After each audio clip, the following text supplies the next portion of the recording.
我是 Seven，欢迎来到无本之道。今天和大家聊一下家暴和业报推迟。家暴是非常可怕的一件事，这个怎么能和业力推迟关系到一起呢？因为在佛法当中认为我们今生所遭受的一切都是业报。那么我们这个频道无本之道强调的是个体的本体、个体自由、平等，是强调每个人的个体属性，突破了自古以来中国的这种社会属性或者是家国情怀。无本之道当中的无指的就是我们每一个人的本体，以我为本，而不是以国家或者以社会。所以呢，此处我们这个频道呢，它就舍弃了所谓的道德观念，或者是婚姻观念，或者是伦理观念，没有这些观念。你像这些父子、君臣，这个夫妻，这些都是伦理观念，还有家庭观念、道德观念。所以，如果你现在正在遭受家庭暴力，我会毫不犹豫的去劝你要找机会远离。如果你现在是有经济能力的，你就应该去，想尽办法去远离。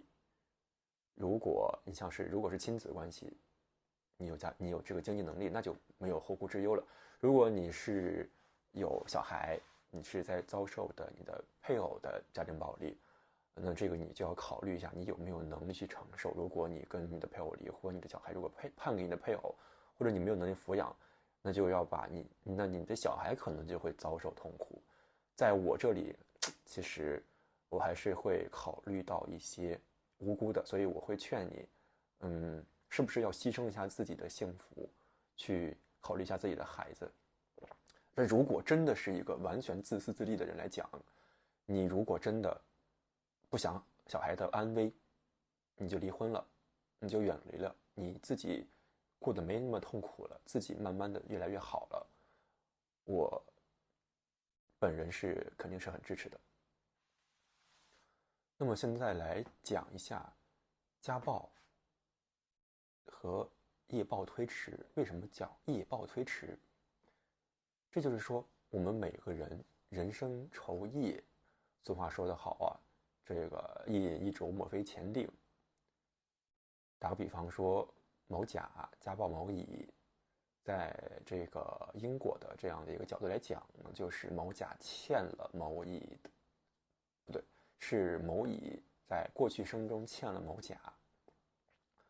那么，是不是要现在还呢？那就未必了，因为这个欠的东西，我们可以以后再还，不需要就是当下就还，因为当下如果真受不了，会很痛苦，所以叫业报推迟。这里有2个典故，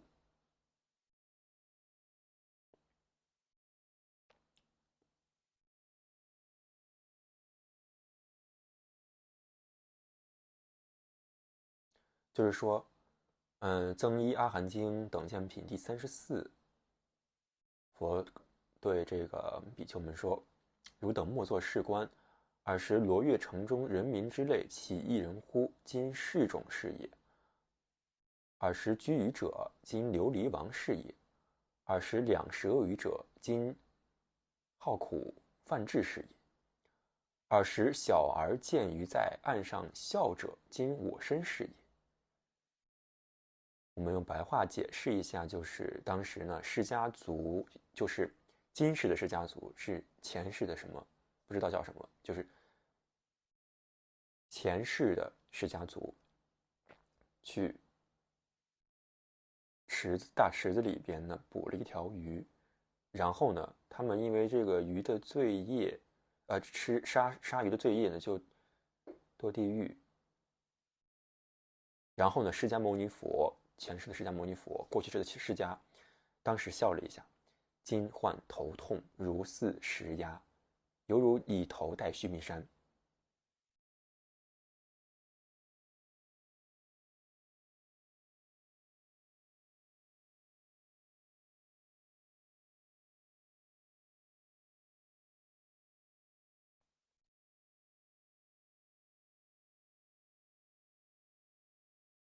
这个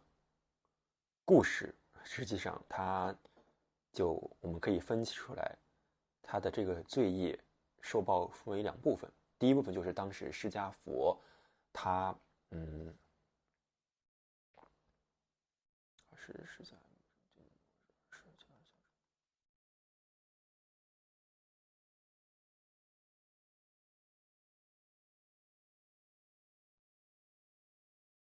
这个故事都是很有名的，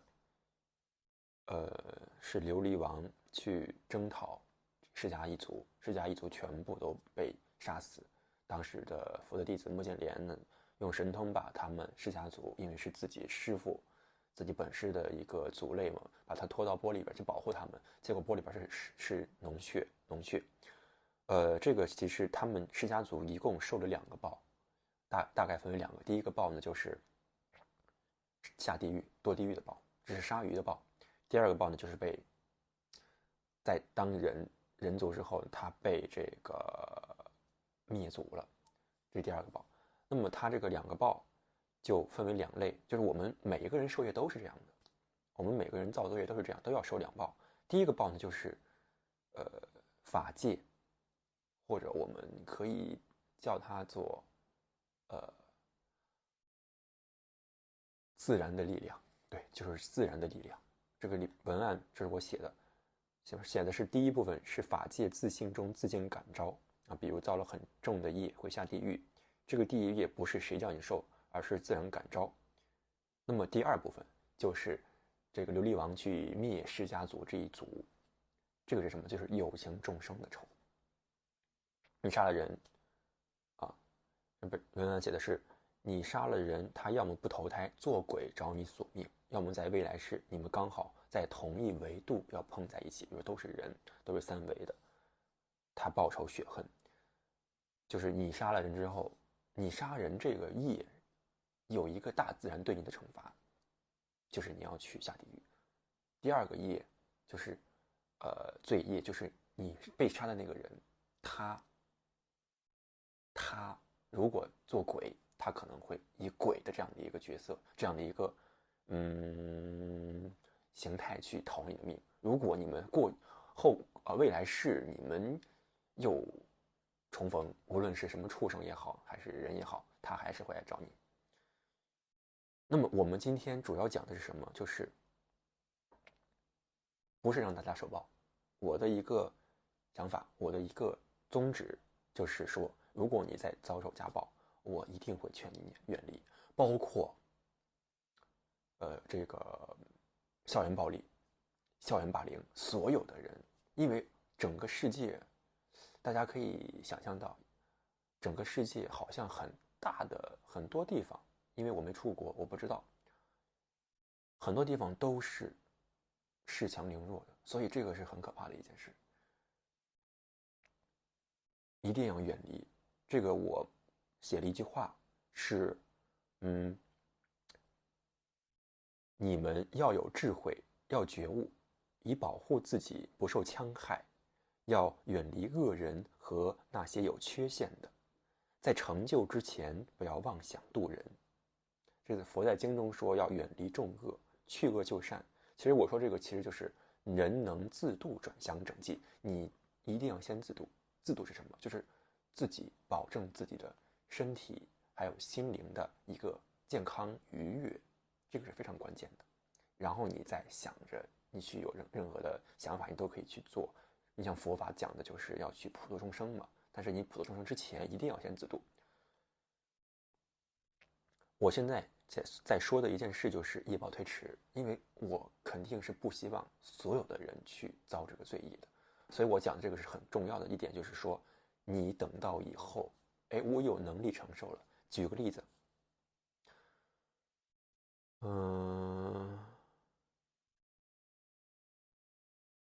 对，举个例子就是你本来是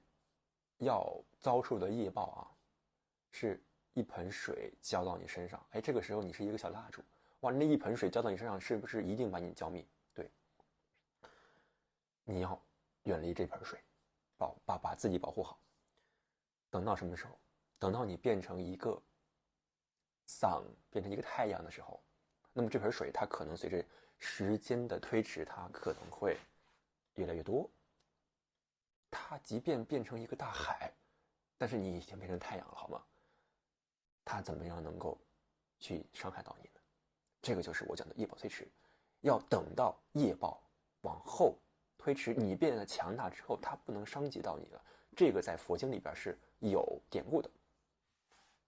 它是可行的。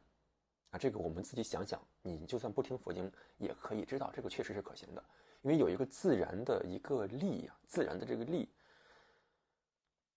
我们称业力也好，还是什么吸引力也好等等，它是有这样的一个存在的，但是我们可以去找到办法去解决。有一个佛家的公案啊，千里跋涉常宿债，说的是这个佛家的一个大师叫安世高，前世刚到广州，正是寇贼作乱的时候，走在路上遇到一位少年，唾手拔刀说：“真逮到你了。”应该是真逮到你了。安世高前生，这个就是前生的一个故事。安世高微笑着说：“我过去一生亏欠你一命，所以千里跋涉，特地前来偿还宿债。你现在非常的愤怒不平，这本来就是过去生所积存的怨气。”哇，这个真的，如果你在这个家暴里边去说，这家暴真的还有理了，是不是？啊，因为安世高这么说的，因为这个我好像是在百度上找的，他这个可能不一定有一些具体的话，可能不一定准确，但这个我觉得也能理解。对，这个也能理解，就是你过去生中杀了他，他一直有一个怨气，他可能根本就不知道为什么要生气，但是他因为过去生被杀了，那个怨气积攒在这儿，他今生居然还能有怨气。那么如果家暴，你如果就是把它看到家暴里边，哇，那是不是真的是过去生怎么样他了？于是安世高前生也就伸长脖子挨刀，没有丝毫恐惧的样子。那位少年挥动快刀，也没有丝毫迟疑，迅速的杀了安世高。这是安世高的前生。第二生呢，安世高往东游化，终于到达会稽。刚刚进入市镇，恰巧遇到一片打杀的乱世。霎时，只见滋事者误打安世高的头部，安世高即刻倒地身亡。这个就是安世高两世应该都是千里跋涉去还命债，这可以去还。为什么？因为安世高可能已经正果了，他已经正果了，他去还这个命债，他了结了。所以我们就要向安世高学习。你现在如果我现在就是排除了家暴的亲子关系这一层面，亲子关系，比如说你是一个小孩子，你才没有满16岁，你可能才13、14岁，哇，那这个家庭暴力，我希望你去寻求这个当地的妇协的一个帮助，或者寻求有关机构的帮助。啊，实在不行，你就只能忍到你长大有经济能力，一定要远离他们。就是说，大家所有的经历这些，无论是家庭暴力也好，还是这个校园霸凌也好，一定要去记住，保护自己不要受伤害，一定要保护自己不要受伤害，一定要去远离他们。记住佛经的话，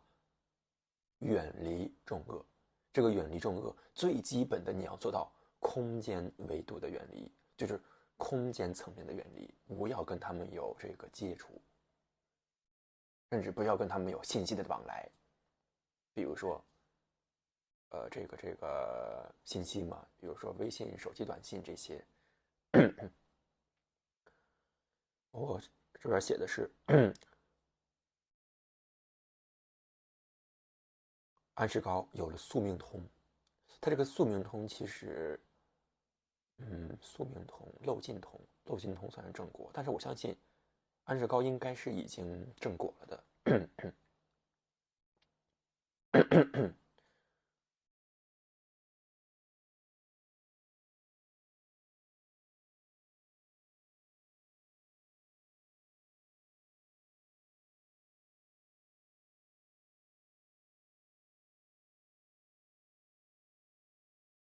所以我们就要向安世高学习，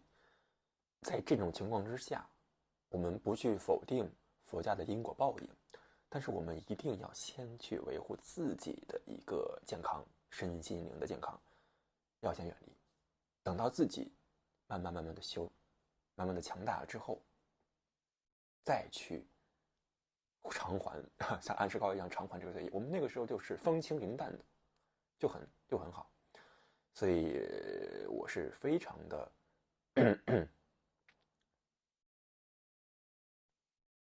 建议大家要先远离众恶，等到自己像安世高一样，我们再去偿还。这边还写了2个事情，就是说罪业的事情。我们讲善业不能抵消恶业，比如你杀了一个人，你要下地狱，之后你又救了一个人，你会得到福报，可能会到天上去，也可能在人间或者轨道享福，但你地狱的业一直存在。假如你临终一念嗔恨，这个很容易。比如说你生病了，不管你是得癌症也好，还是怎么样，车祸、寿终正寝，这个就是真不容易。或者你一念嗔恨，你就下地狱，然后你就受你杀人的罪报，受完之后你可能会投胎成人，然后如果你有这个因缘际会，你就会受到你救人的福报，你就可能升天。这个讲一下，你死之后你到哪一道，这个一般是跟你死的时候的一个心情决定的，真的很随意。我觉得我们人间，我觉得我们这个世界它就是一个游戏，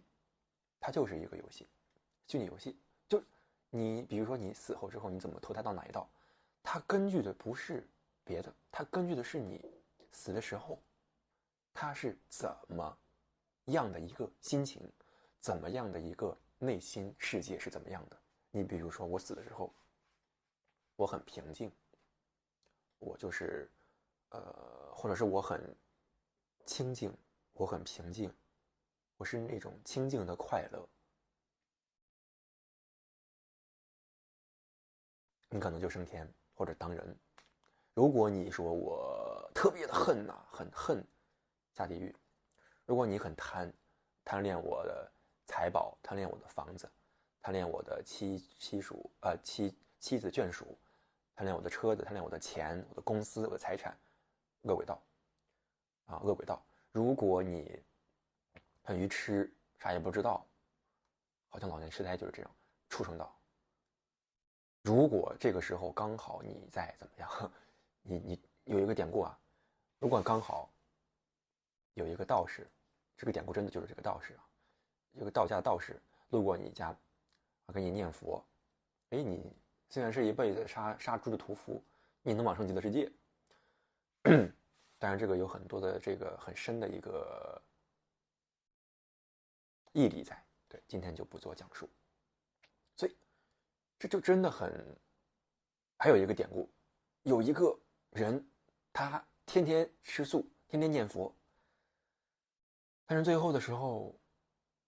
死的时候，好像是他的儿子还是孙子啊，死了已经死了中阴身的时候，这个儿子看见他爸身上落了一个苍蝇，他就赶那个苍蝇，然后就不小心碰到他爸的这个肉了。大家知道中阴身的时候如龟脱壳呀，如生龟脱壳，特别的脆弱。当然这个人他首先没好好修，如果真的好好修，在死之前已经往生极乐世界了，他没好好修。说这个人是吃素念佛一辈子，他碰到他的肉之后，这个人特别疼，剧痛之后，那不行了，太疼了，嗔恨心一起下地狱了。所以真的，我觉得我们这个世间真的就是一个游戏，很像游戏的一个程序。包括大家如果细读《地藏经》，这些程序你就会一目了然啊。刚才也说，如果大家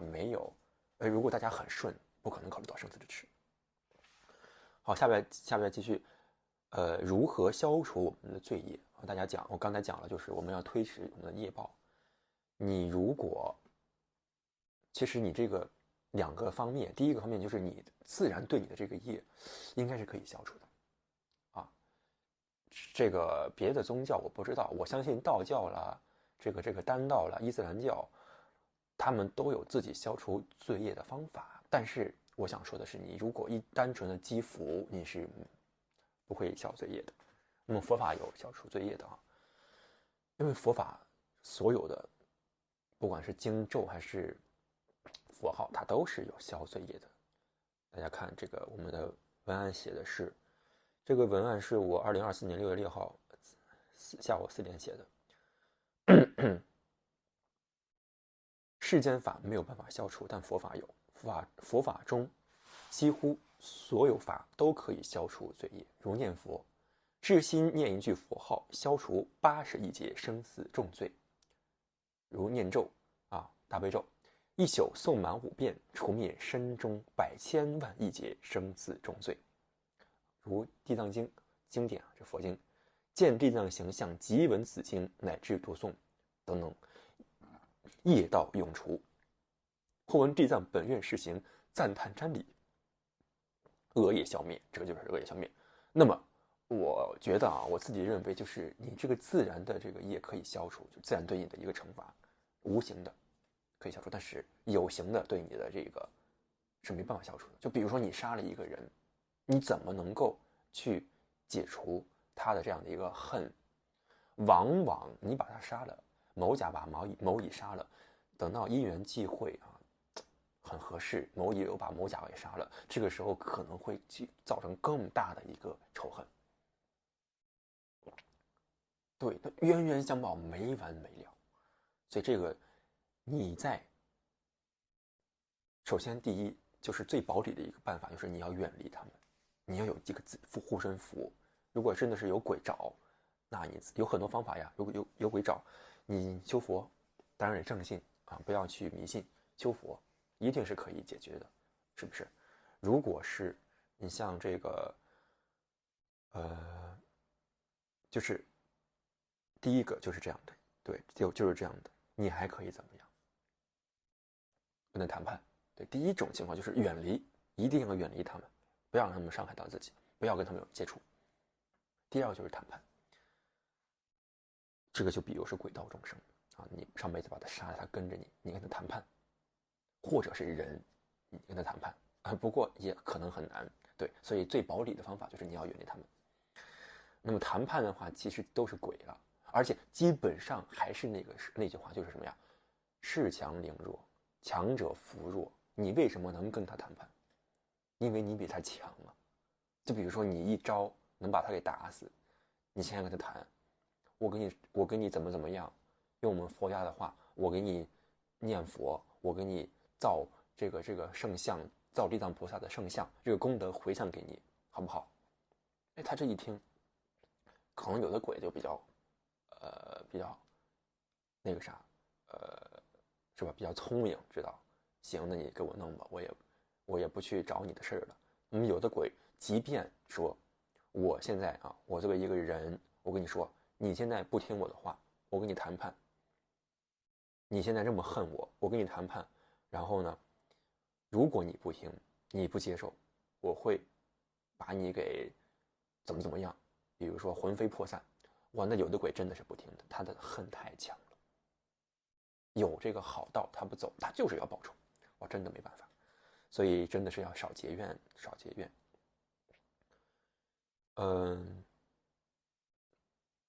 最后总结这个文案最后一句，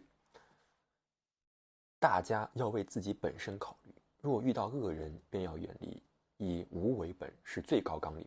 是核心思想。如果真的遇到家庭暴力，不要管别人的说法，要抛弃伦理道德，只为自己着想。对，我们这个频道真的就只为自己，甚至如果你说我为了我自己，我去不管我的孩子，我其实是支持你的，因为你这个时候你既然能说出这种话，你现在已经很脆弱了。如果一个能量很高的人，他不会说出这种话。对，你现在已经很脆弱了，所以我觉得你真的是可以不用自责，真的没办法，真的没办法。但是还是希望能够有最少的损害。你说这个其实就已经不是以我完全为自己考虑了，就是可能我本人占60%，然后呢，这个我的孩子，我的亲生骨肉占40%，这种就是可能为了他忍受。这个真的是今天呢，就是谈论这个家庭暴力和业报推迟，我们怎么样去少受苦，把这个暴力呢，把这个业报推到我们以后有能力的时候，比如说安世高，完全可行，完全可行。好。